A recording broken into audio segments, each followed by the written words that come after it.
Home values have increased 105% in the last 5 years, so it's a great return on investment. The new Sun and House houses are available this year. The modern exterior of a treehouse with cozy interior elements of a cottage. Innsbrook-resort.com. Hey guys, Glover here for my good friends at Underdog Sports app. So Underdog just became one of the best places to make entries during playoff basketball. While they score buckets, you can score cash on Underdog. Millions of fans have already won billions making plays on Underdog. Will you be next? The app has over 100,000 five-star reviews and millions of players.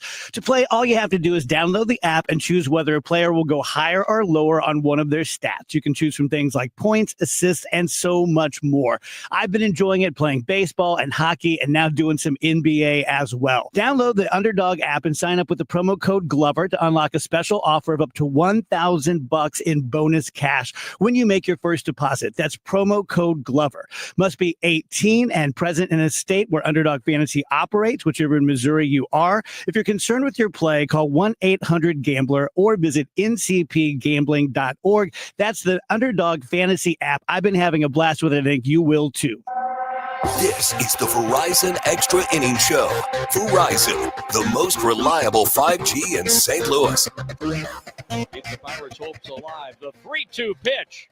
Strike three call. The Redbird winner. 102 miles an hour, just above the knees. Light it up in downtown St. Louis. The Cardinals beat the Pirates tonight 6-3. Cardinals get a win. Good to open up the series with a win. 6-3 the final. They have now won 3 straight. They're back within a couple games of 500. They come back from a couple deficits in this game, and they get the win. Welcome in. This is the Extra Innings Show right here on KMOX. In addition to KMOX, always streaming on the Odyssey app, also streaming on our different social media channels. So if you want to get in contact with us, multiple ways to do so. You can call or text 314-436-7900. That's 314-436-7900. That's how to call or text. If you want to tweet at me, you can do so at Matt Pauley on air, MattPauley on air. And if you want to leave a message, like we said on the video stream, go ahead and do that. And we will get to those as we go along through the night as the Cardinals do come away with the win. The Extra Innings Show is being presented in part by Graybar. Graybar is your distributor for electrical and datacom needs. Things that jump off to me on this game. First off, good to see the team come back. They fall down 2-0 in the first inning on a Brian Reynolds home run. They're able to answer those runs in the third inning, so that was good. Then they find themselves down again, and they put together a really solid sixth inning, I should say. And it could have been more, really, when you think about it. There was a missed call at home plate, and not just a missed call, but a missed call on the replay challenge as well. I will go to my grave believing that Victor Scott II was safe and that there was enough video evidence to say that he should have been safe. So I'm not totally sure why he wasn't. But I guess it doesn't matter in the sense that they still win. It does maybe matter in terms of how they use pitching because some of their high leverage guys were used, and Leahy, Maton, and Helsley. We'll see if that ends up having any impact on the game coming up tomorrow. But the Cardinals win. Like at this point, beggars can't be choosers on how you win games. You just got to win games. And that's what the Cardinals did today against a divisional opponent. So Miles Michaelis was okay. I don't think, but if you view Michaelis as the 5th starter, he gave you 5 innings and gave up 3 runs. I think most teams out there take 5 innings and 3 runs. Nice to see Gordon Graceffo get used. I thought it was an interesting answer from Oliver Marmol on why they didn't bring Graceffo back out for a second inning, even against the bottom of the order. They were concerned that if a couple runners get on against Graceffo, it's back at the top of the order with the good Pittsburgh hitters. And no matter who they're facing, that's a situation where you might run into a little bit of trouble. So I thought that was an interesting answer from Ollie on that one. It was good to see the bullpen do the job. It got a little interesting. Looked like Brian Reynolds had tied the game up, and then it went just a little bit foul. And how about Jose Barrero? This is a dude who can be really, really valuable for this team. He can play basically any position on the field. He's going to do it at a pretty high level. And the fact that his hitting is continuing to come along. And watching him in spring, he was good. He had a really, really solid spring and an impressive bat during spring training. And today was one of those days where Mason Wynn, they wanted to be careful with him because he's got a bit of an ankle thing that is impacting his ability to hit, and they didn't want it to turn into something else. So they go ahead and give him a day. And now you've got a guy like Barrero on the roster. Like them, I'm not trying to take a shot at Michael Ciani here. That's not what I'm doing. But when you compare the two, because essentially they've got the same roster spot, when you think of what Michael Ciani was able to do, and bluntly, that was provide really, really high level defense in the outfield, compared to what Barrero can do, that's provide high level defense at multiple positions while also having some pop off the bat. Like this is a guy who can be a big contributor on this roster and for this team. So I really like Jose Barrero on this team. I hope it works out that he's able to stick around for a while. There's some moving parts. Von Herrera is going to be back at some point. That means they're going to have to make a decision. Is there a scenario where they keep Joel Pozo around and they carry 3 catchers and Herrera spends more time as the DH than something else? I got to think that's something that they're going to at least consider. I don't know if it's something that they're going to do, but I got to think it's at least something that they would consider. So we'll just have to we'll have to wait and see. We'll have to wait and see on what's going to happen. But everything being said, Cardinals get a good win today as they knock off Pittsburgh by a 6-3 score. Again, if you want to join us, you can do so by calling or texting 314-436-7900, 314-436-7900, or you tweet at me at Matt Pauley on air, MattPauley on air. Let's get to some of the text messages that have come in from the 618. It says, bottom of the 6th inning, we should be at least another run ahead. Bad and blatant call by the crew chief. No excuse. So a couple things here. I assume that is in reference to what I was talking about earlier, where Victor Scott II is called out. I don't blame this umpiring crew. And by the way, I think this is a pretty good crew. Andy Fletcher was the home plate umpire. Jensen Viscotti, Ben May, Malachi Moore. This is a good group of umpires, and I think they had a pretty good day today for the most part. I would contend, and I would love for maybe an umpire to talk to me on this one, who knows a little bit more than I would on this. But my contention would be that Fletcher was a little bit out of position when making that call, because he was screened off by the catcher. So that's a really tough call to be able to make from his position. But at the same time, it's kind of a bang bang play. Like I'm not overly upset about that. What I'm upset about is the replay center. How they don't overturn that, I have no clue. And we get explanations sent to us from Major League Baseball after every replay challenge, but they're always they're very generic and they don't go to any detail, and basically just said something along the lines of, there was no visual evidence that could prove that the hand got in there underneath the tag or something along those lines. Yes, there was. Dude, I don't know. I'm trying. I am glad that the Cardinals won this game, and that ends up not being a huge game for sure. Just I don't know. Why do you have replay if that's not going to get fixed? Right? There are some calls that are too close to call. I get it. The call stands thing happens a lot. And, if to me, if you can watch a video and you can kind of find a way to see it from each side, then the call has to stand. On that one, I don't know how you saw it from each side, right? Like that was a one-sided sort of thing. So I didn't get it. But again, doesn't matter today. Just move forward. From the 5-7-3, really good win for the Cardinals. Great job for the pen, not giving up anything. Pretty impressive. Yeah, good job. But if we're going to kill the bullpen for nights that they don't have great nights, well, then we have to compliment them on nights that they do have good nights. Now, that being said, the group, for the most part, 3 of the 4 pitchers that were used tonight were the pitchers who have been really good all season long. And Kyle Leahy, Phil Maton, and Ryan Helsley. Man, you feel really good when you get into the 7th inning and you got those 3 guys able to close it out. It's been the rest of the bullpen. But that being said, we've seen back-to-back solid appearances from Gordon Graceffo.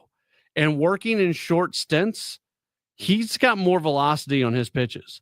He can be a weapon. He can be a weapon out of the bullpen. And I know they've got kind of the Memphis shuttle going on right now, but I think Graceffo could pitch his way to a spot where he's off that shuttle, where he's in this bullpen, and you can rely on him as being somebody who can do some things down there. So he's going to have more of a defined role here moving forward. Hopefully he gets an opportunity to stick around for a little bit. That has something to do with his performance for sure. But that's if they can get another guy or two, you get Graceffo going, he does a nice job. You get Ryan Fernandez fixed and back up from AAA. Like there's just they're not that far off. They're not that far off from having a bullpen that can start to be trusted, but that's still one of the big questions about this team. Our guy Ball Game, who always sends in his tip of the cap and raise of the glass, today his goes to Jose Barrero. He said the throwing error almost disqualified him. You know what? He was just showing off his arm. I kid. I'll continue reading. The throwing error almost disqualified him. However, he got his first home run, and his double didn't just drive in 2 runs. It sent all of us running to Mobile on the run tomorrow for the inexpensive frosty drink that matters.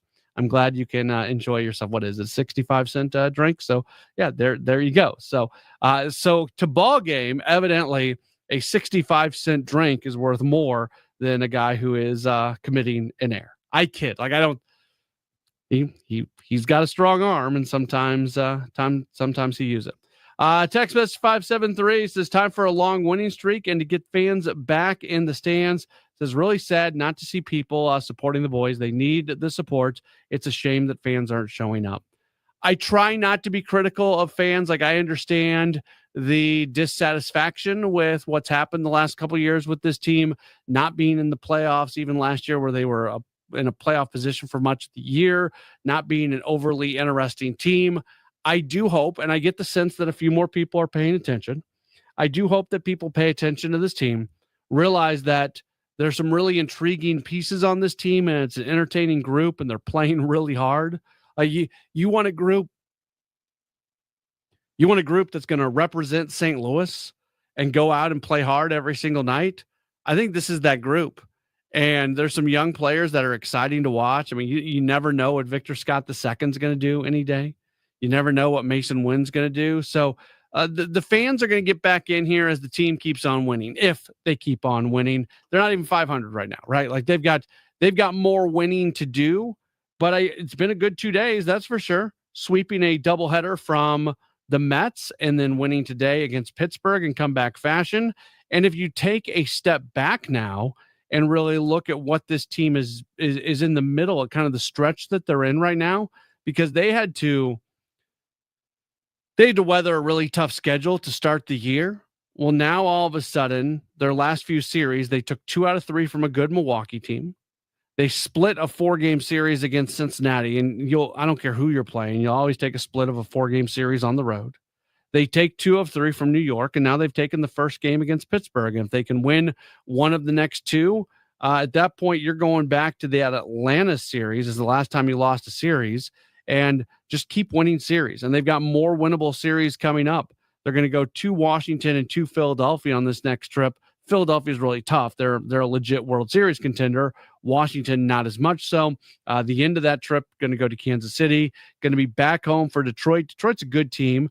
Arizona, but then to Baltimore. See if Baltimore can. If you haven't been paying, so I know this is extra innings for Cardinals, but if you have not been paying attention to what's going on in Major League Baseball, the Baltimore Orioles, who were they won 92 last. They won a ton of games last year. And they had high expectations this year. They're 13-20. They have a .394 winning percentage. It is hard to understand what has happened to the Baltimore Orioles. But if you're a Cardinals fan, you hope that it just keeps on going for at least a little while longer, since they're going to be on the schedule before all is said and done. All right, Cardinals get the win over the Pirates by a 6-3 score. This is the Extra Innings Show. Again, if you want to get in here, you still have time. You can call or text 314-436-7900, 314-436-7900. You can tweet at me at Matt Pauley on air, MattPauley on air, or you can just go ahead and leave a message on the video stream. If you are watching us on the stream, we welcome your comments on what happened tonight as the Cardinals do get the win over the Pirates by a 6-3 score. More is coming up in just a moment as we roll on with the Extra Innings Show here on KMOX. You are a successful electrical contractor, but you plus a dedicated team supporting your project from day one? That's taking your productivity to the next level. And Graybar can help you get there. Your relationships plus our relationships. Your capabilities plus our job site services. Your challenges plus our technical specialists. You alone can get the job done, but you plus Graybar, that's smart business. Yep, Graybar does that. At Sandberg Phoenix, we are more than just a law firm. Our attorneys are committed to you, your business, and your community. From startups to established businesses to estate plans, we are ready to serve you in the areas of business litigation, intellectual property, health law, and products liability. With offices in Missouri and Illinois, you can conveniently visit us today at sandbergphoenix.com. That's sandbergphoenix.com. The choice of a lawyer is an important decision and should not be based solely upon advertising. There's a big red barn where you save green. Norm's Bargain Barn. On discount windows, doors, and things. Norm's Bargain Barn. Hi, I'm Norm Wilkie. Come see my new selection of Amish cabinetry made by my good Amish friends at Countrywood Products. We now stock 5 styles of cabinetry for you to choose from. When you need to save on discount windows, doors, and cabinetry, come to Norm's Bargain Barn. With locations in Shiloh and Fenton at the bottom of Gravois Bluffs. Visit normsbargainbarn.com. That's normsbargainbarn.com. Hey, facility managers. At Graybar, we're not just one of the largest distributors of electrical and datacom parts in North America. We're your connection to help make your buildings smarter. We work with best-in-class manufacturers to supply products for wireless, security, renewable energy, lighting, and critical power solutions. And we have a network of integrators nationwide that can help make it work all together. So, the next time you're thinking about making your building smarter, think Graybar, and we'll help you get connected. Visit graybar.com/connected buildings to learn more. Now, back to the Verizon Extra Innings Show. Back at it after the Cardinals get a 6-3 win over the Pittsburgh Pirates. If you want to join in on the program, multiple ways to get connected. You can call or text into the show, 314-436-7900, 314-436-7900. Tweet at me, at Matt Pauley on air, or you can leave a message on the video stream for those of you who are watching. We always stream the show on Facebook, on Twitter, on YouTube. Just find KMOX Sports. You can find it via my Twitter, at Matt Pauley on air. So that's the way you can watch what's going on if you ever want to watch. But we love the people who listen as well. Henry, a very loyal viewer of the show, said, great win for the Cardinals and the people who still believe they can win the division and make the playoffs. The Cardinal way is alive and well, and tonight showed up. This team is underrated. That's it. The team is underrated. I have to think through that for a little bit, because I still think that this is a team that can exceed expectations. They're not doing it yet. They've had some good moments. They've shown flashes of what they can be. I think most people thought that this was going to be a team that was kind of in the neighborhood of 500. And right now they're kind of in the neighborhood of 500. They're 17-19. I'm not real worried about the record, not real worried about their spot in the standings. They're the 4th place team in the standings right now, within they're 1 game back of both the Reds and the Brewers. And then they're 5 games back of the 1st place Cubs. Again, we don't need to worry about the standings on May 5th. All we need to worry about is that they're not completely buried. Like, if you're the Pittsburgh Pirates, you're already in trouble because you're 10 games back. If you're the Colorado Rockies, you're in trouble because you're 17 and a half games back. If you're the Chicago White Sox, you're in trouble because you're 12 games back. Nobody else is really in trouble. In that, 5 games back is nothing. So they've just got to win games. They've got to win games, and they've shown the ability to beat good teams, especially at home. You'd still like them to do more on the road, and it is very important that they have some success inside of the division. Wilson Contreras has continued to swing really a pretty hot bat here recently. When he obviously had the very, very, very slow start to his season, but when you trace it back here, let's do it from April 18th. I think this will tell a pretty good story. So from April 18th Contreras is hitting, and this is a 17-game stretch. He's hitting .381 with an OPS just under 1,100. Foul play. That's pretty good. 4 home runs in that stretch. Hits a home run today. Spoke to the media in the clubhouse a little while ago, and somewhat surprisingly, he's still not happy with where he's at the plate. Not really well. Be honest, I followed off a lot of hittable pitch tonight. Happy to run into that one for a homer, but I'm thankful that I was able to help the team to win, and it was a good win overall. When you see Barrero out there, 6'4", super athletic, what's it like to watch him, like that play he made diving up the middle? I think it's really impressive. I didn't get a chance to see him diving because I was running to first base. But Barrero has all the tools that are required to be in the big leagues. He has the talent. He has everything that we need. He had the energy. And I'm glad that we have him here because we feed off his energy, and he's a good guy to have around.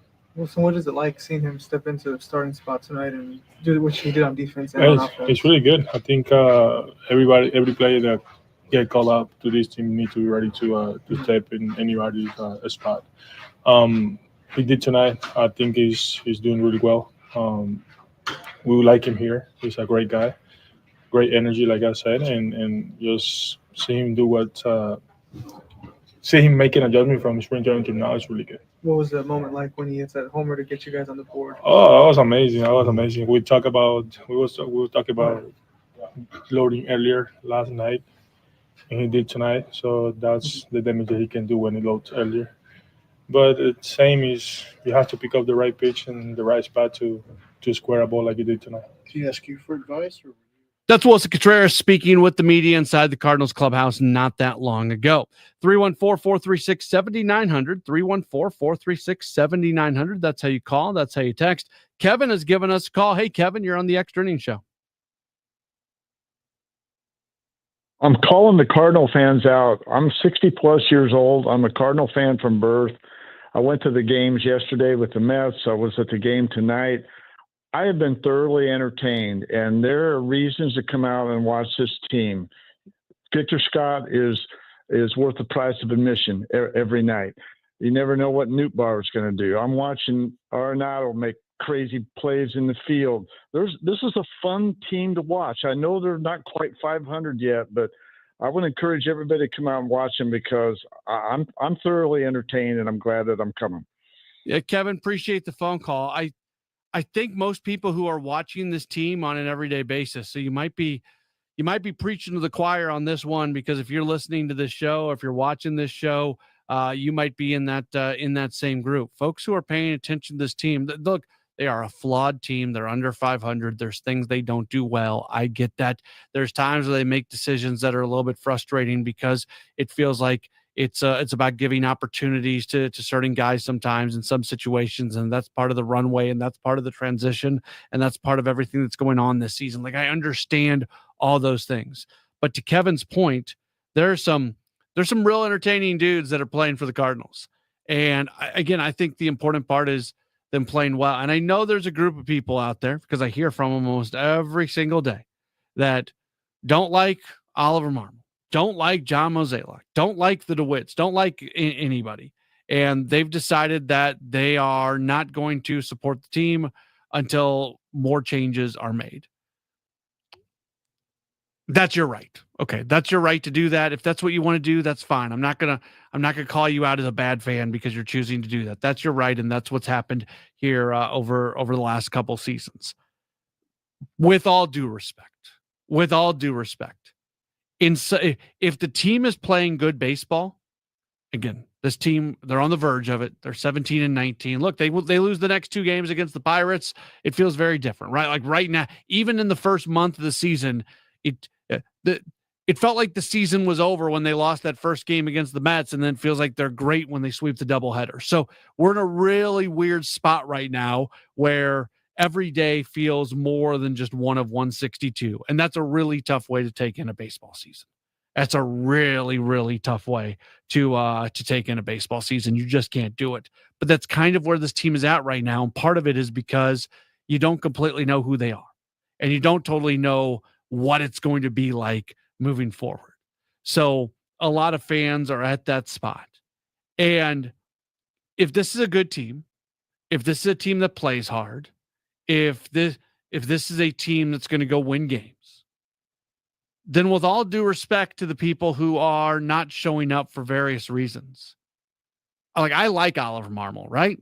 But why does it matter who the manager is if they're playing good baseball? I like John Mozeliak.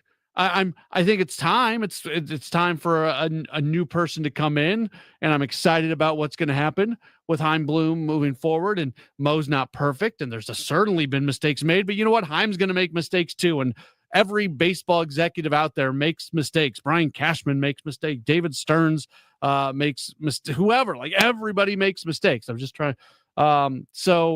But fans are ready for a new president of baseball operations. They are going to get a new president of baseball operations. And if the team is playing good baseball, all that other stuff to me wouldn't matter. If it matters to you, that's fine. It matters to you, and you can make your decision. But at some point in time, I think people are going to see that this is a pretty solid team, and we'll see whether or not. But I feel like these conversations are a little bit premature. Let's see if this team can get to 500 and go from there. That's the first thing. Get to 500, and then we can talk about this team being a very good team, or a pretty good team. Jay says this is good, but it's not good enough. Cardinals are not in first. Said, is that a joke about liking Mo and Marmol? No, it's not a joke. I like Oliver Marmol a lot. He's done. Look, today I probably would have brought Gordon Graceffo out for the next inning. I have no problem telling you when Ali does things that I would do differently.